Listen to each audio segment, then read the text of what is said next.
So one last question before we go to the audience. So I wanted to ask, as you know, I work in a lot of philanthropic and nonprofit endeavors, and you yourself you've started a foundation.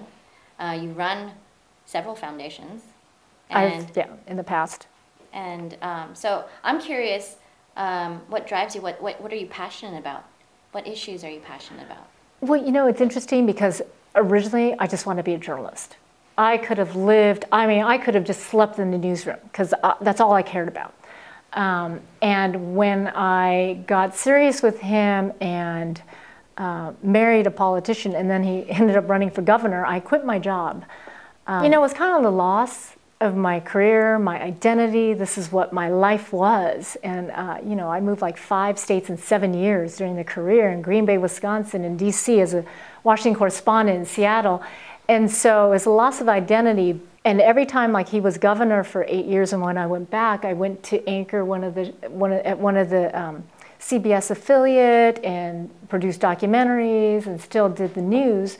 But I realized that I wasn't as passionate about it, and it was my safety net. That was going back to something I was used to and comfortable with.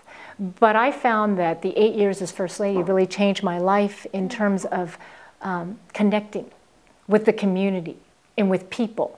And I have a love for learning, and it was like the education of it, and learning how there are actually organizations helping others and making their lives better. And I think my husband loves politics because he got involved because the same thing. He really wanted to help make people's lives better.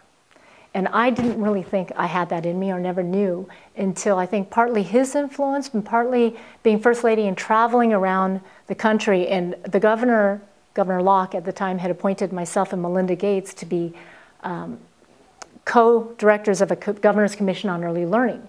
So we traveled for 2 years and really met with the communities and talked to the parents and the teachers about early learning. And that's why, you know, we together started this Foundation for Early Learning, which exists today in Washington State and really serves all 39 counties of that state.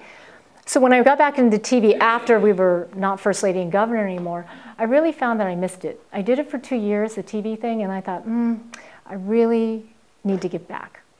And it really changed my perspective on how I give back. Instead of covering the news and covering these stories, I wanted to be a part of that and on the ground and feeling like I made a difference. And so it's the passion side, right? You find you're so passionate about it. And so I ended up the executive director for Susan G. Komen, which is breast cancer initiative in Washington State.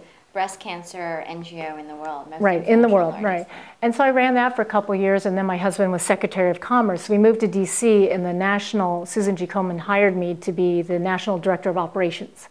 So I did that for 2 years in DC. And so that's what I'm passionate about. When you see people that you're helping, and I met so many breast cancer survivors out there that are mothers, sisters, aunts, grandmothers, right? You can't help but feel that one-on-one. I mean, it's just like any nonprofit in what we do when we see these exchanges between people, and you're all living here, and the difference it has made in your life, or the difference it can make in a Chinese person's life, right? You feel that. And so it drives you.